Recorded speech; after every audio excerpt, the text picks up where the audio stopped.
வணக்கம், நான் கோபி துரைசாமி. நீங்கள் பார்த்துட்டு இருக்கிறது காட் டாக்ஸ்.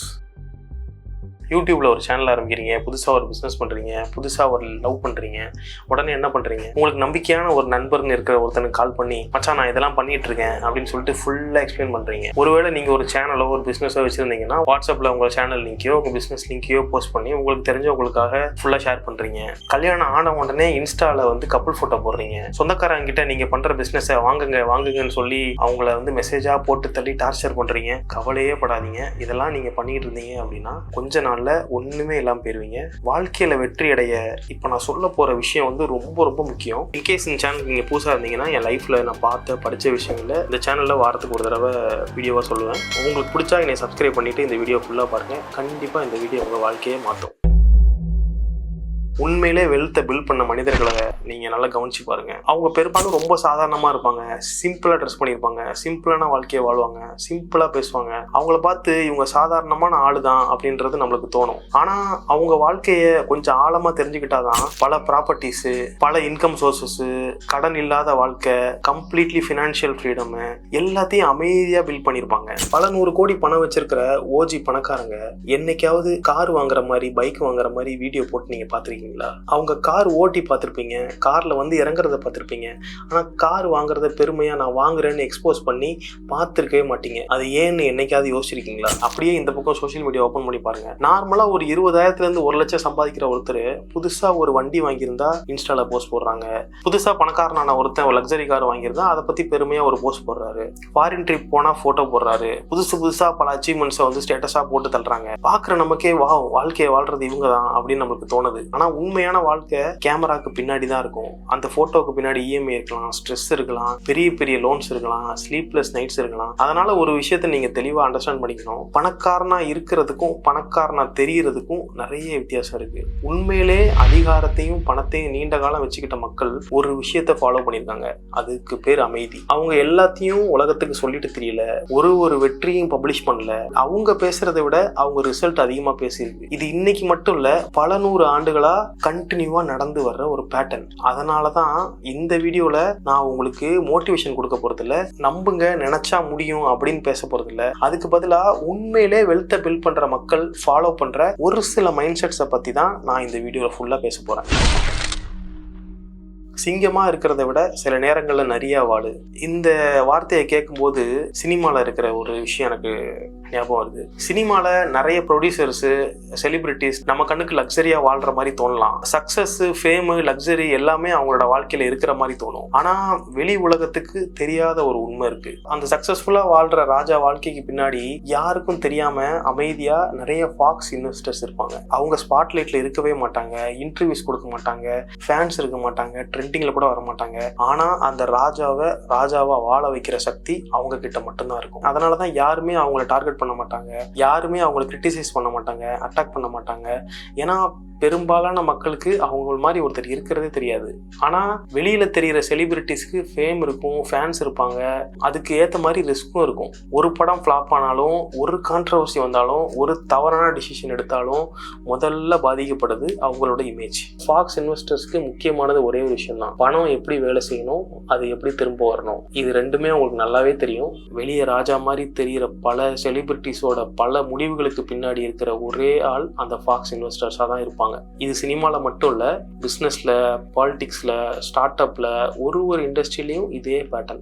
அதனாலதான் எப்பவுமே சிங்கமா இருக்குன்னு ஆசைப்படாதீங்க. சில நேரங்கள்ல யாருக்கும் தெரியாத நிறைய இருக்கிறது தான் மிகப்பெரிய பவர். ஃபாக்ஸா மாறணும் அப்படின்னா நீங்க கோடிக்கணக்கில் உங்கள்கிட்ட பணம் இருக்குன்னு அவசியம் இல்லை. அமைதியா கத்துக்கிறது, தேவையில்லாம உங்களை வெளிப்படுத்தாம இருக்கிறது, சரியான நேரத்தில் சரியான முடிவெடுக்கிறது, உங்களோட ரிசோர்ஸஸை புத்தாலித்தனமா பயன்படுத்துறது, மற்றவங்க ஸ்பாட்லைட்டை தேடும் போது நீங்க வேல்யூ உருவாக்குறது, இந்த பழக்கங்களை ஃபாலோ பண்ண ஆரம்பிச்சாலே போதும். ஒரு நாள் பணம் உங்களை தேடி வரும், ஒரு நாள் வெற்றி உங்களை தேடி வரும். ஆனா நம்ம என்ன பண்றோம், இன்னைக்கு நிறைய பேர் ஒரு அச்சீவ்மெண்ட்டையும், ஒரு சேலரி ஹைக்கையும், ஒரு பர்ச்சேஸையும் சோஷியல் மீடியால போடுறதுல தான் சந்தோஷப்படுறாங்க. முதல்ல மக்கள் லைக் போடுவாங்க, கமெண்ட் பண்ணுவாங்க. ஆனா அதுக்கப்புறம் கம்பேரிசன் ஆரம்பிக்கும். இவனுக்கு இது இப்படி கிடைச்சது, எனக்கு ஏன் முடியல. இந்த கம்பேரிசன் சில நேரங்களில் பொறாமையாகவும் சில நேரங்களில் தேவையில்லாத எதிர்ப்பாகவும் மாறிடும். ஆனா ஒரு விஷயம் உலகத்துக்கு தெரிஞ்சா அதை பத்தின ஒப்பீனியன் கண்டிப்பா வரும். ஒப்பீனியன் வந்தா கம்பேரிசன் வரும், கம்பேரிசன் வந்தா தேவையில்லாத நெகட்டிவ் எனர்ஜி வரும். அதனால நீங்க உருவாக்குற எல்லா விஷயத்தையும் உலகத்துக்கு காட்ட வேண்டிய அவசியம் இல்லை. சில சக்சஸ் அமைதியில தான் பாதுகாப்பா இருக்கும். சில ட்ரீம்ஸ் அமைதியா வளரும் போதுதான் பெரிய ரியாலிட்டி ஆகும். அதனால அடுத்த முறை நீங்க எந்த ஒரு பெரிய விஷயத்தை சாதிச்சாலும் உடனே கேமராவை எடுக்கிறதுக்கு முன்னாடி ஒரு கேள்வி கேளுங்க. இதை காட்டுறதுனால உங்களுக்கு என்ன பயன்? அதுக்கு தெளிவான ஒரு பதில் இல்லை அப்படின்னா அதை அமைதியாக உங்கள் மனசுக்குள்ளே வச்சுக்கோங்க. இல்லை ரெக்கார்ட் பண்ணி வச்சு உடனே போஸ்ட் பண்ணாமல் வேற ஒரு நாள் போஸ்ட் பண்ணுங்க. ஏன்னா சில வெற்றிகளுக்கு கைத்தட்டல் தேவையில்லை. அது அடுத்த வெற்றிக்கான ஃபவுண்டேஷனாக இருந்தால் மட்டும் போதும். உண்மையான வெல்த் சத்தம் போடாது, உண்மையான growth விளம்பரம் தேடாது. அது அமைதியாக ஒரு நாளும் கொஞ்சம் கொஞ்சமாக வளர்ந்துக்கிட்டே இருக்கும். உலகம் பார்க்க வேண்டிய நாள் வரும்போது அந்த வெற்றி தானாகவே பேசும். அது வரைக்கும் அமைதியாக பில்ட் பண்ணிகிட்டே இருங்க. Act like a poor but think like a richest person in the room. மேனிஃபெஸ்டேஷனில் நீ பணக்கார மாதிரி நினைக்க சொல்லிட்டு ஆனால் இப்போ ஏன் ஏழையாக நடிக்க சொல்கிற அப்படின்னு உங்களுக்கு தோணலாம். ஆனால் நான் ஏழையாக நடிங்க அப்படின்னா ஏழையாக சிந்திங்கன்னு நான் சொல்லலை, ஏழையாக செலவு பண்ணுங்கன்னு நான் சொல்லலை. நான் என்ன சொல்ல வரேன்னா, பணம் இருந்தாலும் எளிமையாக வாழுங்க. உங்ககிட்ட இருக்கிற பணத்தை வெளியே காட்டணும்னு ஆசைப்படாதீங்க. ஏன்னா உண்மையான பணக்காரங்க தங்களோட பணத்தை மற்றவங்களை இம்ப்ரெஸ் பண்ணணும்னு செலவு பண்ண மாட்டாங்க. அவங்க பணத்தை அந்த பணம் மேலும் உருவாகிற இடத்துல முதலீடு பண்ணுவாங்க. மேனிஃபெஸ்டேஷன்னா ஏற்கனவே நம்ம வளமான மனிதர்னு நம்புறது. ஏழையா நடிக்கணும் அப்படின்னா வெளி உலகத்துக்கு நீங்க சிம்பிளான பர்சன் அப்படின்னு காட்டுறது. உங்கள்கிட்ட பணமே இருந்தா கூட வெளி உலகத்துக்கு நீங்க சிம்பிளான பர்சன் காட்டுறது தான் உங்களுக்கு நல்லது. நீங்க நல்லா யோசிச்சு பாருங்க, இவங்க எத்தனை செலிபிரிட்டிஸை நீங்க சிம்பிளா இருக்கீங்க நீங்க சொல்லியிருப்பீங்க. அவங்க யாருன்னு நான் சொல்ல விரும்பல, நீங்க உங்களுக்கு தெரிஞ்ச நிறைய பெரிய ஆட்களை யோசிச்சு பாருங்க. அவங்க இவ்வளவு பெரிய ஆளுங்க, ஆனா சிம்பிளா இருக்காருன்னு சொல்றாங்க. ஆனா ஒண்ணுமே இல்லாத ஒருத்தன் பயங்கர சீனா இருக்கிறதுக்கும் எல்லாம் இருந்து ஒருத்தன் சிம்பிளா இருக்கிறதுக்கும் ஒரு டிஃப்ரென்ஸ் இருக்கு.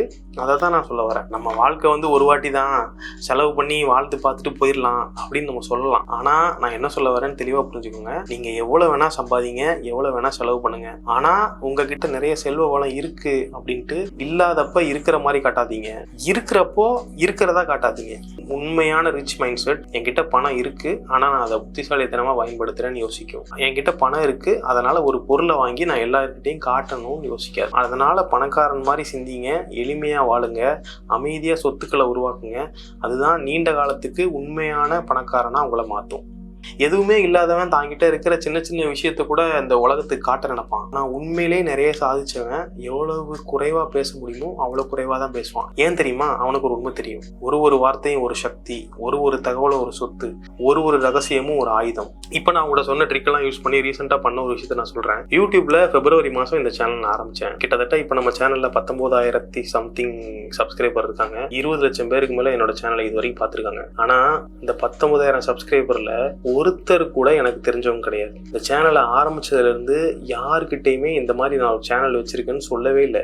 என் வீட்டில் சொல்லலை, என் ஃப்ரெண்ட்ஸ்கிட்ட சொல்லலை, எங்க அம்மா கிட்ட யார்கிட்டையுமே சொல்லலை. ஆரம்பிச்சு கொஞ்ச நாள் ரன் ஆனதுக்கு அப்புறம் தான் எல்லாருக்கிட்டையும் சில பேர்ட்ட கொஞ்சமா சொன்னேன், இது மாதிரி வச்சிருக்கேன் அப்படின்ட்டு. ஒருவேளை நான் சொல்லியிருந்தேன்னு வைங்க, அவங்க என்னை இனிஷியல் ஸ்டேஜ்லயே டிஸ்கரேஜ் பண்ணி இந்த சேனலையே வளர விடாம பண்ணியிருப்பாங்க. நீங்க அக்கௌண்ட்ல நிறைய பணம் வச்சிருக்கீங்களா? யார்கிட்டையுமே சொல்லாதீங்க. நீங்க ஒரு வீடு கட்டுறீங்களா?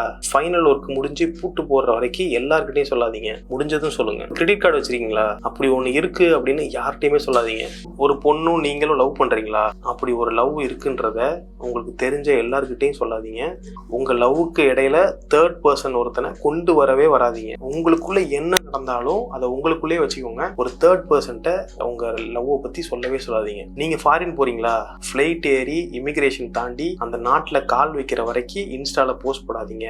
லைவ் ரிலேலாம் தயவு செஞ்சு பண்ணாதீங்க. கொஞ்சம் லேட்டா போஸ்ட் போடுங்க அல்லது போயிட்டு வந்து போஸ்ட் போடுங்க. நான் சொல்றதை நம்புங்க. போறதுக்கு முன்னாடியே மச்சான் நான் அடுத்த மாசம் துபாய் போறேன் அப்படின்னு இந்த மாசமே சொன்னீங்க அப்படின்னா தூத்துக்குடி கூட போக முடியாம போயிடும். மாப்பிள இவன் தான் எங்கேயோ செமத்தியா வாங்கியிருக்கான், இங்க வேற எவனோ வாங்கின மாதிரி அவுத்துறான் பாத்தியா? இவ்வளவு ஏங்க இந்த சேனல் ஆரம்பிச்சு கிட்டத்தட்ட ஆயிரக்கணக்கான பாசிட்டிவ் கமெண்ட்ஸ் வந்திருக்கு. இந்த சேனல் ஆரம்பிச்சு இவ்வளவு மாசத்துல 20 லட்சம் பேருக்கு மேல என் சேனல்ல பாத்துருக்காங்க.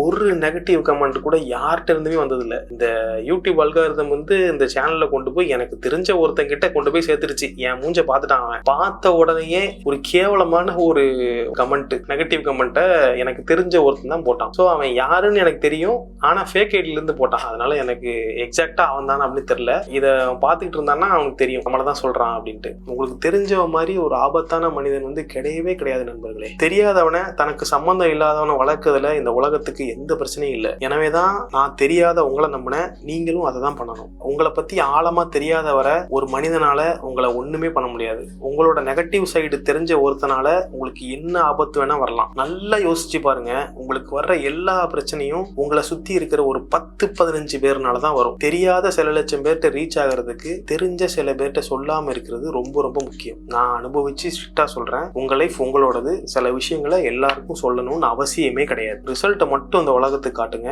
நீங்க என்ன ப்ராசஸ் பண்ணாலும் அந்த ப்ராசஸ் உங்களுக்கு மட்டும் தெரியட்டும். நீ சோஷியல் மீடியா வந்து ஒரு பெரிய போட்டி மாதிரி ஆயிடுச்சு. நம்மள எத்தனை பேர் இந்த மாதிரி ஐபோனை கண்ணாடியில காட்டி போஸ்ட் போட்டிருப்போம். உண்மையா இந்த போஸ்ட் போடுறதுனால என்ன சொல்ல வரீங்கன்னு கொஞ்சம் யோசிச்சு பாருங்க.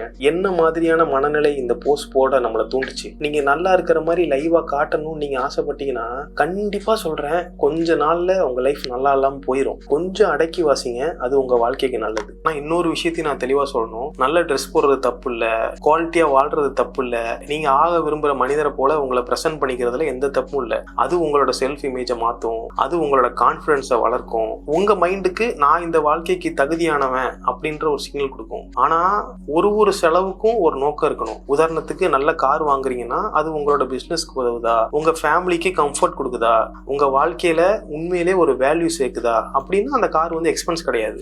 அது ஒரு நல்ல டிசிஷன். அதுவும் ஃபினான்ஷியல் ப்ரெஷர் இல்லாம கார் வாங்கணும். மாசம் இஎம்ஐ கட்டவே, பெட்ரோல் போடவே கஷ்டம் அப்படின்னா அந்த கார் உங்களுக்கு தேவையே இல்லை. அதே மாதிரி காஸ்ட்லியா போன் வாங்குறீங்கன்னா அது உங்க வேலையை ஈஸியா முடிக்க உதவுதா, கண்டென்ட் கிரியேட் பண்ண உதவுதா, பிசினஸ் ரன் பண்ண உதவுதா, ப்ரொடக்டிவிட்டி அதிகப்படுத்துதா அப்படின்னா அதுவும் ஒரு நல்ல இன்வெஸ்ட்மெண்ட். ஆனா அடுத்தவங்க இம்ப்ரெஸ் ஆகணும்னு மட்டும் நீங்க வாங்குறீங்க அப்படின்னா அது இன்வெஸ்ட்மெண்ட் இல்லை, அது எமோஷனல் ஸ்பெண்டிங். பெருசா மாட்ட போறீங்க. நான் மாட்டி அடிபட்டு மிதிபட்டு இங்க வந்து நிக்கிறேன். அனுபவிச்சு சொல்றேன், நான் சொல்றது கேளுங்க. அடுத்தவங்களை இம்ப்ரெஸ் பண்ணணும்னு மட்டும் ஒரு பொருள் நீங்க வாங்குறீங்க அப்படின்னா அது இன்வெஸ்ட்மெண்ட் இல்லை, அது எமோஷனல் ஸ்பெண்டிங். எங்கேயாவது பெருசா மாட்டுவீங்க. ஒரு விஷயத்த மட்டும் எப்பவுமே ஞாபகம் வச்சுக்கோங்க.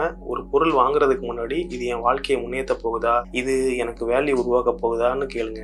ஆன்சர் ஆம் அப்படின்னா தைரியமா வாங்குங்க, அனுபவிங்க, குற்ற உணர்ச்சியே வேணாம். ஆனா ஆன்சர் இல்லை, அது உங்களுக்கு ஃபினான்ஷியல் பேர்டனை உருவாக்கும் அப்படின்னா, மற்றவங்க என்னை சக்சஸா நினைக்கணும் என்பது மட்டும்தான் காரணம் அப்படின்னா அந்த டிசிஷனை ஒரு வாட்டிக்கு 10 வாட்டி யோசிங்க. கடைசியா நான் என்ன சொல்ல வரேன்னா, யாருக்கும் தெரியாம காலையில எழுந்தீங்க, யாருக்கும் தெரியாம ஒர்க் அவுட் பண்ணுங்க, யாருக்கும் தெரியாம பிசினஸ் பண்ணுங்க, யாருக்கும் தெரியாம நல்லா பணம் சம்பாதிங்க, யாருக்கும் தெரியாம நிறைய இன்வெஸ்ட் பண்ணுங்க, யாருக்கும் தெரியாம ஹெல்த்தியான ஃபுட் சாப்பிடுங்க, யாருக்கும் தெரியாம எல்லாத்தையுமே பிரைவேட்டா பண்ணிட்டு ரிசல்ட்டை மட்டும் இந்த உலகத்துக்கு காட்டுங்க. நீங்க பேசவே பேசாதீங்க, உங்க ரிசல்ட் பேசும். நன்றி.